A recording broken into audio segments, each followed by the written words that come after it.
Hello everyone, welcome to Math Challenge 2.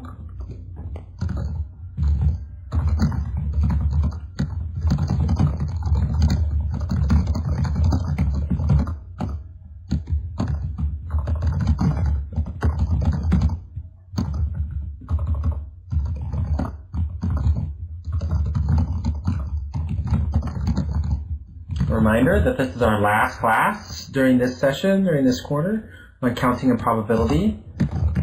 Next quarter, there will be a session on number theory, starting in 2 weeks. So Saturday, March 7th, same time, same day of the week, and also I will also be the instructor for that. So, sessions, 2 S's. And so we are looking forward to having students come and continue going on into number 3 course. As was mentioned also in the email from Dr. Ragozzine, if you have completed the sequence of all the Math Challenge 2 classes, or if you've already taken Math Challenge 2 number theory, you may consider going up to Math Challenge 3 number theory as well. So many different possibilities as you move forward, and we hope to see you again in a couple weeks, but no classes will be held next week. It'll be our break between our quarters. So today is our last class. Does anyone have any questions about anything related to this? We'll fill out the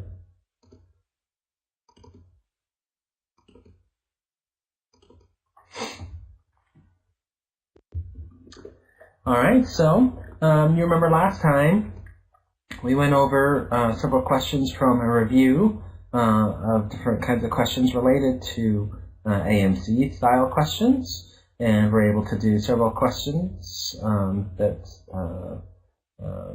were of interest.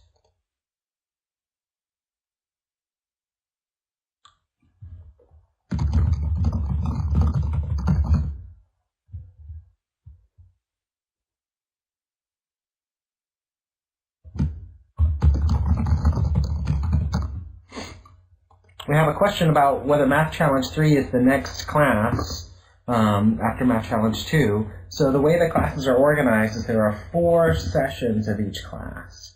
So Math Challenge 2, we did Math Challenge 2 Geometry last semester. This semester is Math Challenge 2 Counting and Probability. Next semester is Math Challenge 2 Number Theory. And then Math Challenge 2 Algebra during the summer. After completing all 4 of those, then you would maybe potentially move up to Math Challenge 3 in Geometry, the Math Challenge 3 in Counting Probability, and so on. But a lot of people will go and will take Math Challenge 2 and they'll do that sequence twice because that's also a good way to get a very solid basis in understanding the topic. Maybe the first time, maybe this time you take Math Challenge 2. You're kind of following things, but you're also kind of struggling. But then next time you take it, you're much stronger, and so on. If you have any questions or any concerns about that kind of things, or how to sign up, or things that your parents want to know about, you should email info@Areteem, and they will be able to answer those things. You can get a more detailed description of every class, some other information, things like that. Okay.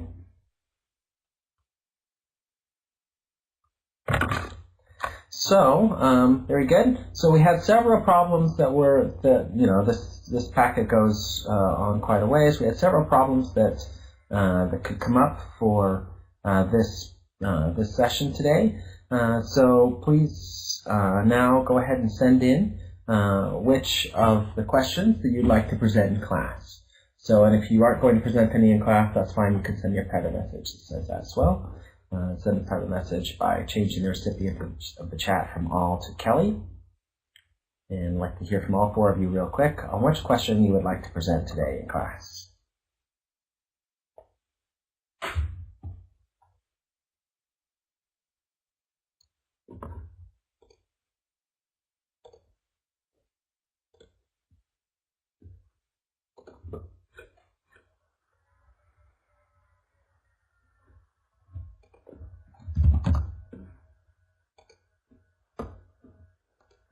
And also, as you have already done, mentioning which question you would like to do.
All right, so let's go ahead.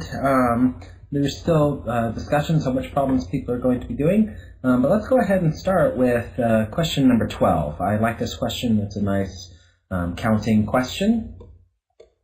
On the 3x4, on this 3x4 grid, points are 1 unit apart, horizontally and vertically. How many isosceles right triangles are there, where the grid points are the vertices? So how do you approach a problem like this?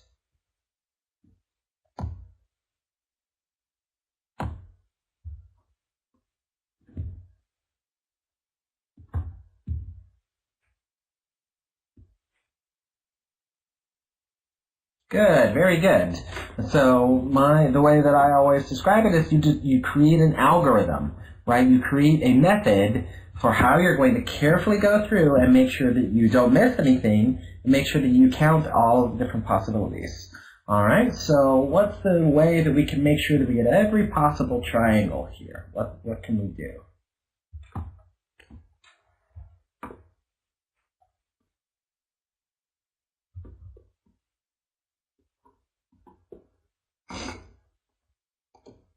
All right, so our algorithm, sort of not overtly stated, but sort of implicitly stated in what Joseph has said, is that we're going to count triangles by separating them into categories by sides, right? And these are isosceles right triangles, so we'll talk about the legs, the equal legs, right? And we'll say, well, they could have side length, leg length 1, there's going to be root 2, and, we can just make sure that we have all the different possibilities, and then we can count each of these possibilities. So I guess let's go ahead and start with making sure that we have all of them. So the most straightforward is these side length 1, leg length 1, isosceles right triangles. Ellen points out that we also have root 2 triangles. What else have we got? Any others?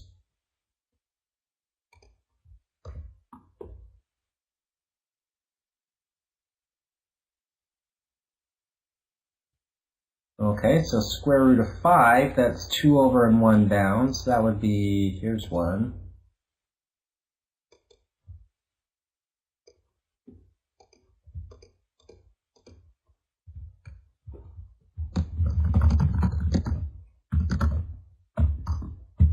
There's some that are smaller than that. There's leg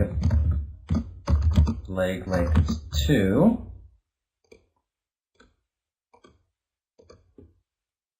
That's just this one, these kind of triangles. Okay, any others?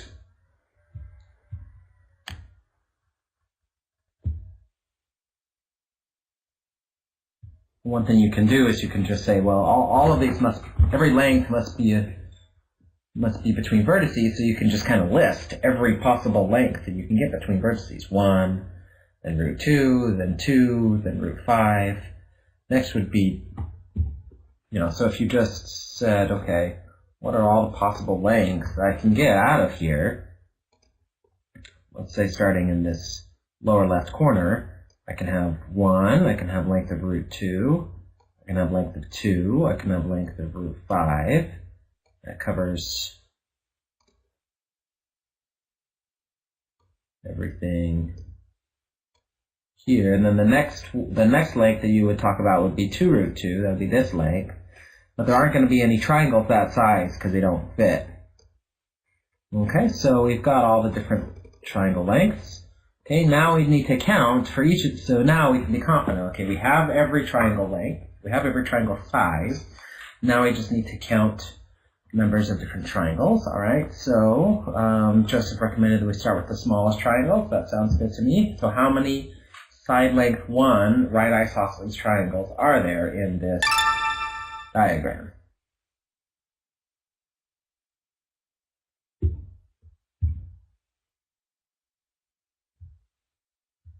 $24, okay, so how do you get that number?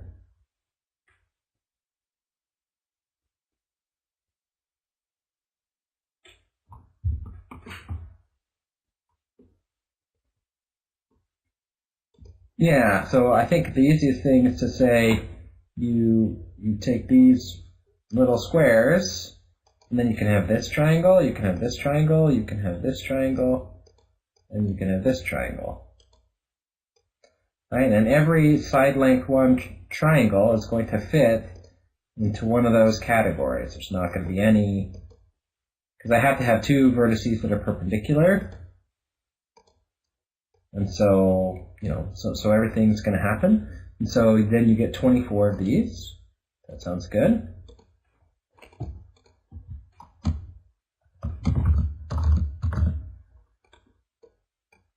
Okay, what about these root 2 triangles?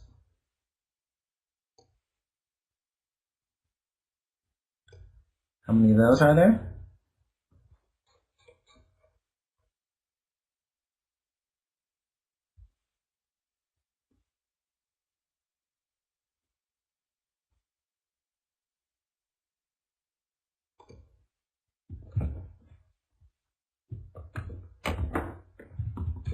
Okay, similarly, you can say, well, in this 1 by 2 rectangle, there are 2 of them. And then how many 1 by 2 rectangles are there? There's this one. There's this one. 1, 2, 3, 4.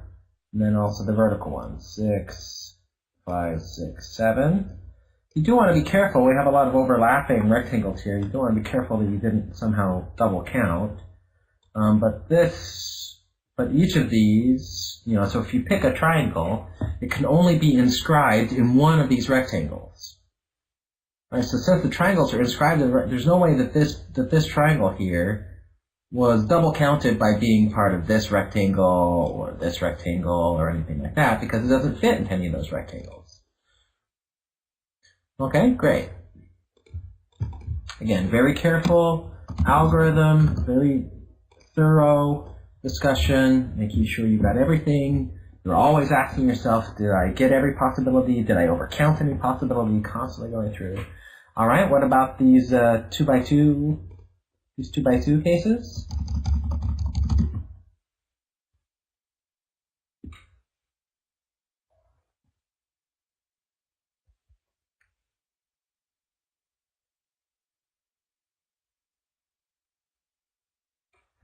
Yeah, I agree. 8, right? So similarly to the way we did the 1x1 triangles, in that we have now these are, but now you need a 2x2 square. There are two 2x2 squares. Each of those can inscribe 4 of these isosceles right triangles, and that's it. That's all of the possibilities. Okay, now what about these root 5 triangles? Can't be that many of them, because they barely fit in here.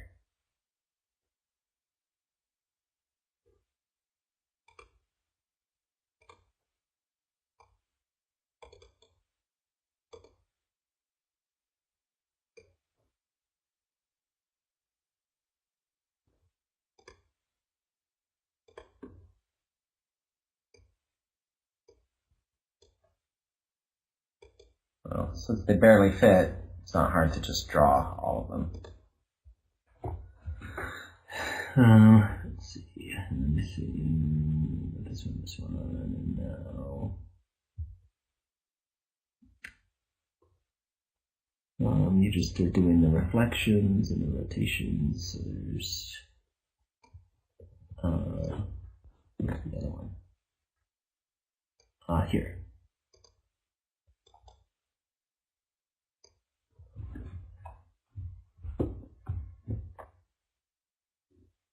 Yeah, 4 of those. One way you can look at this is you can look and say, well, each of these triangles, the size of the grid, each of them must contain one and only one corner. And so you can draw the 4 that have the corners, and that's it. And you can't get more than one out of a corner because of the way the angles work out, so only 4. Great.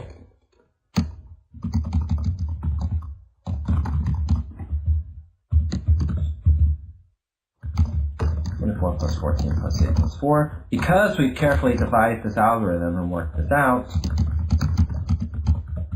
38 plus 12.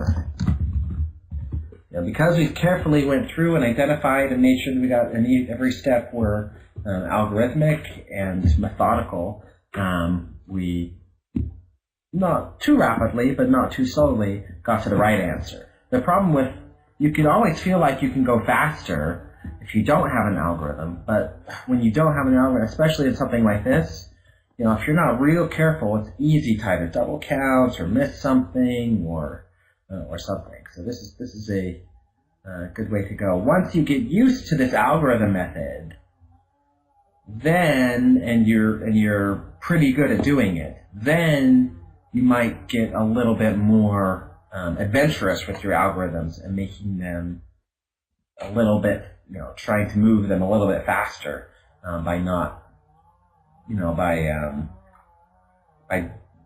doing calculations quickly in your head, hopefully not messing up too much. Okay, great.